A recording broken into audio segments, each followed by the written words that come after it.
Hello et bienvenue dans une nouvelle vidéo sur la chaîne lecture. Je vous décale un petit peu parce que je me prépare à vous mettre des petites vignettes ici. Aujourd'hui, on va parler des sorties littéraires du mois de mars. C'est parti! Alors, j'ai organisé ça pour une fois. Je vais vous montrer d'abord les suites de sagas que moi je suis, qui sortent, qui pourraient potentiellement vous intéresser. Ensuite, on va parler des auteurs que je connais et qui sortent des livres. Là, ça m'intrigue. Et ensuite, on va voir ce que je ne connais pas, mais soit la couverture, soit le résumé, soit la maison d'édition. Tout ça m'intéresse et j'ai envie de découvrir. Et puis on terminera par quelques graphiques que j'ai repérés aussi et que je ne connais pas forcément. Donc on commence par les suites de sagas. Vous allez voir qu'il y a pas mal de mangas. On va aller rapidement. Déjà, il y a le tome 14 de Spy Family. Donc, Tatsuya Endo sort le tome 14. Il est déjà sorti au Japon, mais il arrive en France chez Kurokawa le 13 mars. C'est rigolo, c'est des aventures, un peu de fantastique, un peu de polar, tout ça, un savant mélange que je vous conseille si vous ne connaissez pas. En roman, il y a le tome... Alors, je pense que c'est le tome 9 de la saga de Martin Servaz, le commandant Martin Servaz par Bernard Minier, qui sort chez XO Édition le 27 mars et il s'appelle H. H comme hiver, H comme hécatombe, H comme 3 petits points. Voilà, moi ça me tente beaucoup, après je les achète pas. J'ai même d'ailleurs mis en vente sur mon Vinted, je crois, les premiers à des prix pas très chers. Vous retrouvez toujours mon Vinted en dessous. Donc si vous avez envie d'avoir le début de la saga, je crois, j'ai pas Sœur, mais j'ai les précédents. Donc si ça vous intéresse à voir, ils sont sur Vinted. Mais moi je vais les écouter et du coup je suis contente. En manga, il y a aussi Shi. Le petit chat Shi de Konami Kanata. Il sort une petite escapade en France, une vie de chat en France, chez Glénat Manga. Ça sort le 5 mars et c'est trop cool parce que nous on l'aime bien Shi en France. Et puis, trop contente, j'ai vu ça, que le tome 8 de Magus of the Library sort le 6 mars chez Kiyun toujours. Et c'est le tome 8 sur 8, voilà, forcément, puisque c'est le dernier Eve. Ça va aller. C'est un manga de Mitsu Izumi. Et je pense qu'on va se l'acheter. Moi, je viens de commencer à relire. Donc, j'ai relu le premier hier dans le cadre du 7 jours 7 livres. Voilà pour les suites de saga. On va passer aux auteurs que je connais et qui sortent des livres en mars. Alors, il y a Karim Thuil qui sort La guerre par d'autres moyens chez Gallimard le 6 mars. Un an après avoir quitté l'Élysée, Dan Lehman, ancien président de la République, n'est plus que l'ombre de lui-même. Le couple iconique qu'il formait avec l'actrice Hilda Müller n'est qu'une façade. Alcoolique, menacé par des affaires judiciaires, il tente de revenir sur la scène médiatique tandis que Hilda tient le rôle principal d'un film qui pourrait être sélectionné au Festival de Cannes. Voilà, mais leur vie privée, etc. va les rattraper. Je n'ai pas la suite du résumé, mais je brode. Karim Thuil, vraiment, j'aime beaucoup ce qu'elle fait. Les 2 livres que j'ai lus d'elle avant m'ont beaucoup plu de par sa subtilité de plume. Donc j'ai très envie de l'acheter et de le lire. Par contre, je ne sais pas si c'est un gros bouquin. Voilà, il sort chez Gallimard. Et je vous l'ai déjà dit, le 6 mars. Voilà, ça sonne de partout, là, c'est des messages de mes garçons. Victoria Mass, elle sort un bouquin qui s'appelle L'orpheline du temple chez Albin Michel le 26 mars. Donc Victoria Mass, c'est souvent une écriture historique. Là, on est en janvier 1794. Joseph Herbelin, jeune révolutionnaire membre de la garde nationale, est nommé gardien à la prison du Temple. Leurs 2 enfants de Louis XVI, Louis-Charles, 9 ans, et Marie-Thérèse Charlotte, 16 ans, ainsi que sa sœur, y sont détenus. Tiraillé entre ses convictions et ses sentiments naissants pour la fille du défunt roi, Joseph voit ses certitudes voler une à une en éclats. Ça peut marcher comme... Non, je vais peut-être attendre de voir un petit peu les retours. Moi, j'avais bien aimé le Bal des Folles que j'avais écouté en audio, mais disons que c'est pas forcément le livre, c'était pas un énorme coup de cœur, c'était pas mal. Mais voilà, j'attends de voir un petit peu les retours des autres. Alors là, je connais l'autrice, mais je n'ai jamais lu sa plume. Par contre, j'ai écouté ses chroniques. C'est Ambre Chalumeau qui sort Les Vivants, c'est son premier roman. Et moi, je suis trop contente, trop contente. Ça sort chez Stock le 12 mars. C'est un livre qui fait 245 pages. Alors, Ambre Chalumeau, voilà, au quotidien, vous la connaissez peut-être. Donc là, je vais juste vous lire ce qu'il y a écrit derrière, parce que son synopsis donne envie de lire en plus. Alors, on ouvre les guillemets. Elle demande de répéter. On demande toujours de répéter, alors qu'en fait, on a très bien entendu. Quelque part dans notre crâne, un globule blanc se lève et du coude la vitre à ne casser qu'en cas d'urgence, celle qu'on pensait ne jamais avoir à briser. On sait qu'on devrait déclencher un protocole spécial pour accueillir la nouvelle, sauf que personne n'a été briefé, les stagiaires sont incapables. En plus, on est samedi soir, les bureaux sont déserts, il y a bien les anciens qui sauraient quoi faire, les vieux neurones du fond, là, paniqués en permanence. Ils nous ont dit qu'un jour, ça pouvait arriver, mais on les écoute plus, ils radotent tellement, et maintenant qu'on a besoin d'eux, putain, ils sont où? Et aussi simplement que ça, une nuit comme les autres devient un début. Histoire du passage à l'âge adulte, histoire d'émotions contraires, Les Vivants est un premier roman à la sincérité désarmante, où le drame et la comédie nous illuminent à chaque page. Et j'ai envie de découvrir sa plume, parce que j'aime beaucoup le personnage. Zoé Brisby sort chez Albin Michel. Alors ça sort quand? Ça sort le 3 mars. Elle sort Hollywoodland. Voilà, donc peut-être un moyen de me réconcilier après avoir lu sa romance de Noël qui n'est pas du tout passée. Là, bah du coup, Hollywoodland, hein, on est en plein dans Hollywood. Le suicide légendaire d'une actrice, voilà, le suicide d'une actrice légendaire, on va dire. Et oui, c'est celle qui est... il y a eu une histoire, elle part d'une histoire d'un fait divers connu, qui a eu lieu le 16 septembre 1932 avec Peng Entwistle, qui est une jeune actrice talentueuse au destin prometteur, qui s'est jetée du haut de la lettre H du panneau Hollywood. Et à partir de ce suicide légendaire, Zoé Brisby tisse un roman poignant, explorant la machine à rêve qu'est l'industrie cinématographique. Elle mène une enquête fiction palpitante sur le destin tragique de la Hollywood Sign Girl. Voilà. J'ai envie de découvrir. Moi, j'avais bien aimé la W de Dina Miller. Je verrai peut-être qu'à la bibliothèque, ils l'ont. Voilà, ils l'ont souvent. Ils ont souvent les livres de Zoé Brisby. On va passer aux auteurs que je ne connais pas. Et on va voir, il y en a plus.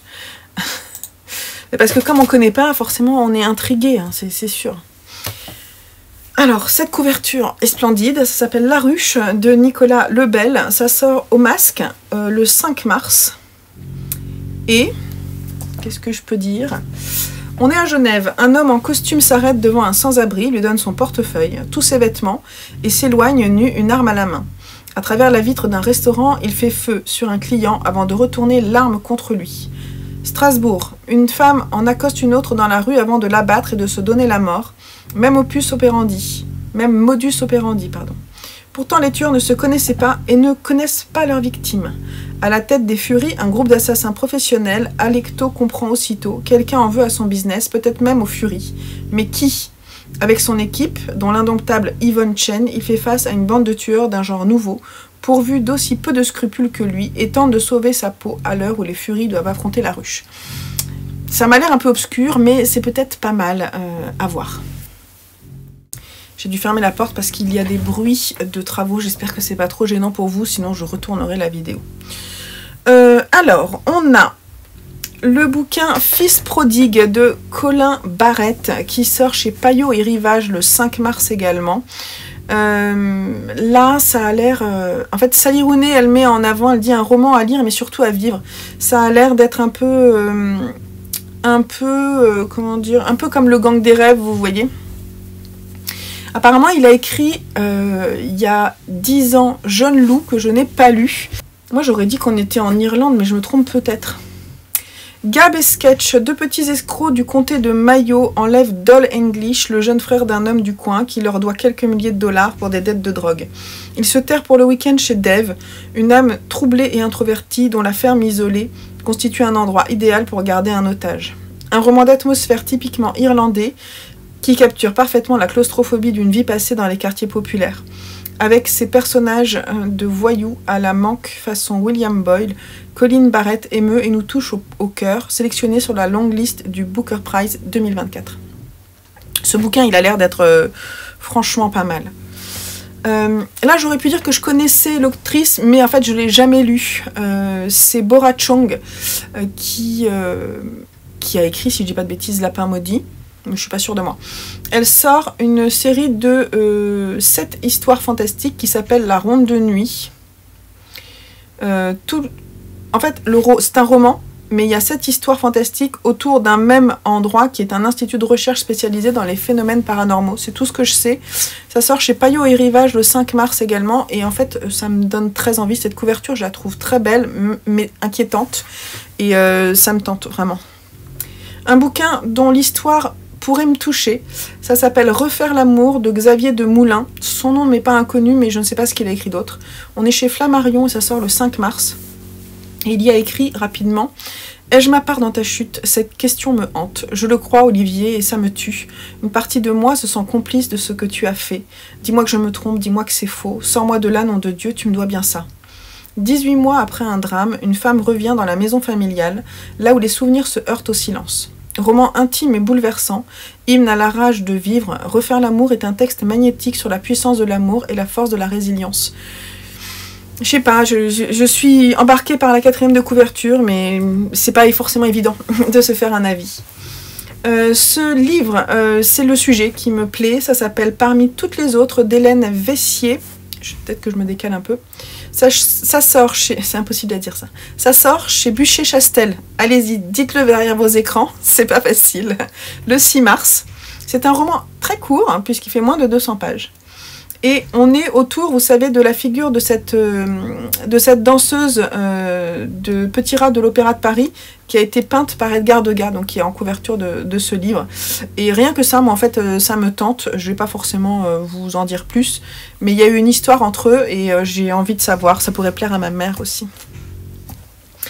Là, c'est le thème qui m'a plu et le fait que Delia Owens ait écrit émouvant, poétique et mystérieux, un roman qui touche en plein cœur. Delia Owens, c'est elle qui a écrit Là où chantent les écrevisses, voilà, et qui m'avait beaucoup plu. Donc je me dis que ça pourrait me plaire si c'est un peu de nature writing. Ça s'appelle Terre brisée de Claire Leslie Hall et ça sort chez Charleston le 6 mars. Il est possible que je demande le service presse parce que à un moment j'avais fait une collaboration avec eux, entre guillemets, donc ils me tentent bien, hein, franchement. Ça se passe en 1968 dans le Dorset. Un homme est mort à la ferme, il est mort et tout ce que les gens veulent savoir c'est qui l'a tué. Au village, tout le monde le prédisait, le retour de Gabrielle Wolf n'apporterait rien de bon, tandis que Beth regarde l'homme qu'elle aime debout dans le box des accusés, jugé pour meurtre. Elle ne peut s'empêcher de penser qu'ils avaient raison. C'est vrai qu'on est un peu dans le même genre d'histoire que Là où chantent les écrevisses. Elle avait 17 ans lorsqu'elle a rencontré Gabriel. Au cours d'un été intense, il lui a fait entrevoir une vie exaltante, faite de littérature, d'amour et de mots d'esprit. Et pour elle, cette histoire d'amour durerait toujours. Hélas, à la fin de la saison, Gabriel est parti pour Oxford et c'est Frank qui a soigné son cœur brisé. Ensemble, ils se sont construits une vie à la ferme, une vie différente de celle qu'elle avait imaginée avec Gabriel, mais qu'elle adore. Ils étaient heureux, jusqu'au jour où Gabriel est réapparu, faisant voler en éclats les certitudes de Beth. Avec l'attention d'un thriller, Claire Leslie Hall signe un premier roman magistral et universel sur l'amour, la trahison et le pardon. Moi, je pense que ça pourrait me plaire. Voilà, peut-être vous aussi. Le 5e diamant d'Eric Fay sort chez Seuil le 7 mars. Il fait 352 pages. Je pense que c'est de la science-fiction. Sur le moment, elle reste perplexe, puis un fin sourire se dessine sur ses lèvres. Elle connaît par cœur son chasseur d'astéroïdes. Par cœur, je pense, il manquait un E dans l'eau. Ce point entouré de rouge, de sorte qu'il se détache un peu du fond sombre. Le voilà, le 5e diamant. Alors qu'un climat de guerre froide influence de nouveau la marche du monde, d'étranges lumières dans le ciel provoquent la mise en sommeil de missiles nucléaires russes. Armes nouvelles de l'adversaire, complotisme. À la CIA comme à la Maison-Blanche, on s'inquiète, car on sait bien que l'armée américaine n'est pour rien dans ce qui a touché la base russe. Dans le même temps, Janet et Mike, un couple d'astrophysiciens américains spécialistes des exoplanètes, repèrent au cours d'une nuit d'observation un objet intersidéral entré dans le système solaire, dont la nature exacte déclenche une vive polémique entre scientifiques. À travers une enquête qui nous entraîne des confins de la Russie jusqu'à Washington, en passant par un palace des Alpes suisses, Eric Fay explore les mystères de l'univers dans un roman qui emprunte aussi bien au code de l'espionnage qu'à l'actualité récente des dossiers déclassifiés par le Pentagone. Je trouve que le sujet a l'air passionnant, à voir comment c'est écrit ensuite. Et Wallaby d'Antoine Filias chez Asphalt qui sort le 7 mars. C'est un tout petit livre qui fait 128 pages. Alors là, ça a l'air d'être un peu particulier. C'est Les wallabies, en fait, ils ont vécu en France pendant 40 ans dans la forêt de Rambouillet. Je ne savais pas. Ils ont été d'abord importés par un zoo suisse, puis ils ont été offerts à un châtelain des Yvelines. Ils ont été accueillis dans la réserve de Sauvage, ça ne s'invente pas, avant de s'échapper pendant la tempête de décembre 1999. De retour à la nature, ils se sont épanouis et reproduits. Ce roman est l'histoire à travers les siècles de la relation entre l'humain exploiteur et l'animal exploité, racontée par un wallaby qui n'a jamais connu l'Australie. Je continue parce que quand même je vous raconte la suite, c'est trop fort. On y croise entre autres l'éléphant Jumbo, célèbre pour avoir porté sur son dos près d'1 million d'enfants, dont Churchill et Roosevelt, ainsi que les récents nouveaux animaux de compagnie que se revendent des propriétaires peu scrupuleux. Un livre court, choc, au point de vue inédit et à l'humour dévastateur. Bah ça, il me tente beaucoup. Et puis cette couverture, c'est trop mignon. J'ai envie de savoir comment c'est écrit. Ça peut ne pas fonctionner, hein.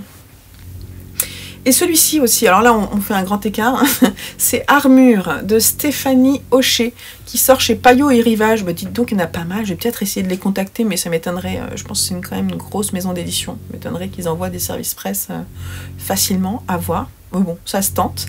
Il sort le 12 mars, il n'est pas très long, il fait 208 pages. Et là en fait on va parler de Jeanne d'Arc, si je dis pas de bêtises. Donc en fait, l'autrice Stéphanie Hocher a vu des parallèles entre la vie de Jeanne d'Arc et la sienne. Et en fait, elle va revisiter la célèbre épopée de Jeanne d'Arc pour en faire un conte moderne. Et ça me tente. Avec un style percutant qui évoque à la fois les mystères médiévaux et l'autofiction contemporaine, elle fend l'armure et brosse le double portrait d'une femme mythique et moderne, vulnérable et puissante, déterminée à mener son combat. Ouais, franchement, il me tente bien celui-là. Et celui-là aussi. En fait, cette sélection, tout me tente. Ça va être dur de choisir, je vous le dis. Arpenter les ténèbres de Daniel Magariel, qui sort chez Fayard le 12 mars. Pareil, ce sont des courts livres, il fait 320 pages. On est dans l'est des États-Unis. On suit Marlène à la recherche de sa fille disparue et son mari, Les, pêcheur hanté par son passé, qui mène des existences parallèles marquées par la routine et le désespoir. Quand la vie de Les bascule à bord d'un chalutier et que l'errance de Marlène la conduit à une amitié délicate avec une prostituée, les époux se résoudent à régler leurs problèmes ensemble. En fait, je sais pas, la couverture de ce livre, je la trouve vraiment très très belle. Et l'ambiance me plaît et l'histoire peut être assez belle aussi. Là, ça s'appelle La saison des papillons noirs. La couverture, je la trouve pas géniale pour une fois, mais ça peut être intéressant. Ça sort chez Phébus le 13 mars et il fait 224 pages. Alors, Zora est peintre et enseignante à l'Académie des Beaux-Arts de Sarajevo. Au printemps 1992, face à la montée des tensions dans la toute jeune Bosnie-Herzégovine, elle demande à son mari Franjo d'emmener sa mère en Angleterre où vit leur fille. Mais ce qui ne devait être qu'une séparation temporaire prend une tournure dramatique quand les premiers tirs de mortiers serbes s'abattent sur la ville depuis les collines. En quelques jours seulement, le piège se referme sur les habitants de Sarajevo, quelles que soient leurs origines. Dans l'immeuble éventré où Zora vit désormais seule, sans moyen de joindre les siens, se forme alors une communauté d'âmes qui affrontent ensemble un monde qui se désagrège. Moi en fait, ce bouquin, j'aimerais le lire pour une immersion dans ce fait historique dont j'ai entendu parler, mais que j'aimerais pouvoir me remémorer par le biais d'un roman. Et celui-là, aux éditions Rue de l'Échiquier, avec qui je suis en partenariat, donc je vais le demander, je pense. Les colonies intérieures de Denis Lemasson. Alors, ça sort le 21 mars, il fait 256 pages. Le résumé est vraiment passionnant. Franck est sauvé in extremis d'une intoxication au monoxyde de carbone au volant de sa voiture. Tout le monde pense qu'il a tenté de se suicider. Incapable de se souvenir des moments ayant précédé le drame et désormais mutique, Franck est persuadé qu'on a essayé de le tuer. D'autant que les pompiers ont découvert, enfoncé dans sa bouche, un vieux papier en tête d'une certaine brigade nord-africaine située rue Lecomte dans le 17e arrondissement de Paris. Dans leur quête mutuelle de réponse, Franck et sa compagne Zakia vont devoir affronter l'histoire de la France et de la Seine-Saint-Denis, un passé douloureux et violent qui se joue toujours au présent pour certains de leurs proches. Alors que les tensions s'exacerbent à l'approche de prochaines élections, pourront-ils échapper à la corruption d'un pouvoir qui ne s'exerce plus que pour lui-même ? Ce roman a vraiment des odeurs d'actualité très fortes, me tente bien.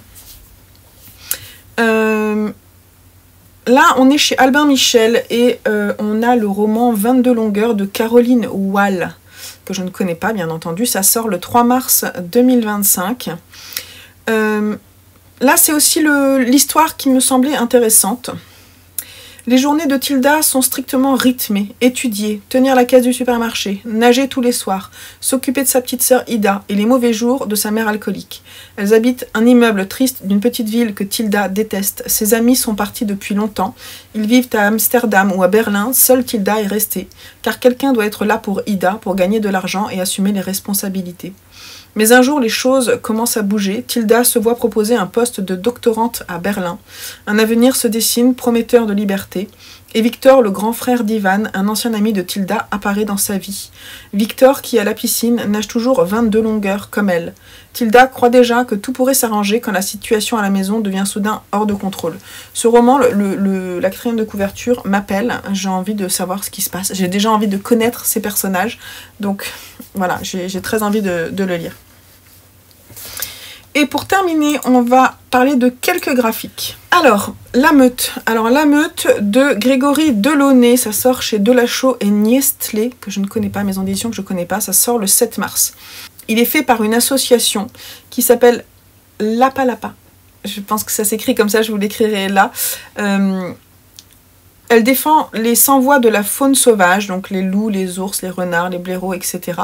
Les espèces jugées insignifiantes, encombrantes ou persécutées par la chasse.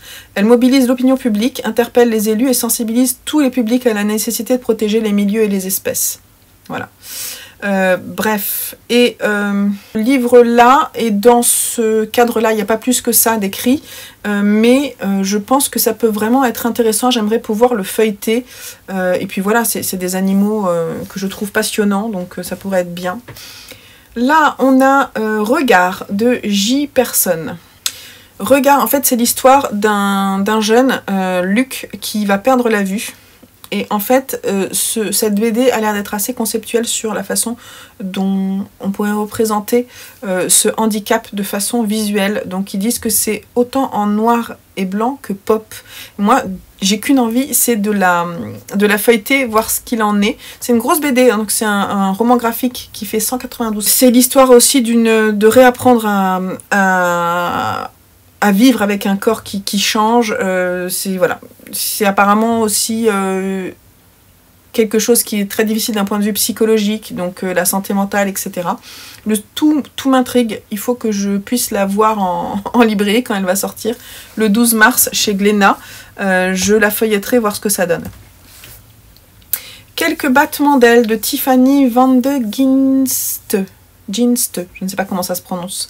Ça sort chez Delcourt, ça fait 144 pages, donc c'est aussi un roman graphique. C'est une bande dessinée documentaire. Donc, Ophélie a 19 ans et possède cette vulnérabilité que l'on a souvent au début de l'âge adulte. Elle n'aime ni l'ennui ni la banalité. Elle fuit les êtres fades comme sa mère, mais elle est fascinée par son amie Clémence qui lui fait rencontrer son petit ami. Cette fascination se transforme en emprise jusqu'au jour où elle commettra l'irréparable et devra effectuer des travaux d'intérêt général. Ce livre, en fait, il doit être très émouvant. J'en sais pas plus, il faut pouvoir le feuilleter, etc. J'espère qu'ils le prendront à la bibliothèque pour que je puisse le lire. Et puis là, on a... Marie, récit d'une GPA. Je n'ai pas les... Je vous mettrai les noms des auteurs parce que je les vois pas à l'écran. Je peux pas voir. La vignette est pas bonne. Mais je peux vous lire. Je regarde juste si j'ai mieux. Si, c'est de Théa Reusemann. Ça sort chez Vent d'Ouest le 19 mars. Et c'est un récit témoignage émouvant. Marie ressemble à toutes les petites filles du monde, à une exception près. Marie a 2 papas. Sa naissance est un petit miracle pour ses parents qui ont mis du temps avant d'oser fonder une famille. Voilà, donc ça parle de ce sujet-là, et vu la couverture qui est juste très belle, j'ai envie de craquer, j'ai envie de voir ce que ça donne. Le fantôme derrière le temple de Sachiko Kashiwaba, qui est un one-shot qui sort chez Inis Éditions, qui fait 368 pages, donc c'est une belle petite BD, voilà. Ça donne envie, voilà, une histoire inédite en France par l'autrice de La Cité des Brumes oubliées, que je ne connais pas, et l'inspiration derrière, c'est le voyage de Chihiro. Alors là, on m'a tout dit, hein, quand on m'a dit ça. Je peux pas trop vous en dire plus. C'est une aventure d'une petite fille qui est entraînée dans un mystère qui englobe toute la ville sur plusieurs générations. Ah non, c'est un petit garçon. Le personnage principal, c'est Kazuhiro. Mais il va apercevoir une petite fille par sa fenêtre. un fantôme, point d'interrogation. Je sais pas, ça me donne trop envie. Et le dernier, si je dis pas de bêtises, c'est dans le premier train du matin de Yugo Aozaki chez Delcourt. Il fait 224 pages. Et là, cette couverture, elle est toute mini. Et il est écrit « Il est censé n'y avoir personne dans le premier train du matin, pourtant elle est là. Une fille de ma classe, d'ordinaire peu bavarde. La raison de notre présence dans ce train, telle est la question. Découvrez cette histoire et bien d'autres qui mettent en scène toute la complexité de l'esprit à l'adolescence. Il semble donc que ce soit un recueil de petites histoires, tranches de vie, tout ce que j'aime. Donc ça peut être trop bien. » On a fini. C'était un petit peu long. D'ailleurs, j'ai l'impression que l'image bug un peu, mais j'espère que ça va aller. J'espère que cette sélection vous aura donné des envies. Je n'ai pas fait en février. Pourquoi? Parce qu'il n'y avait pas grand-chose qui m'intéressait.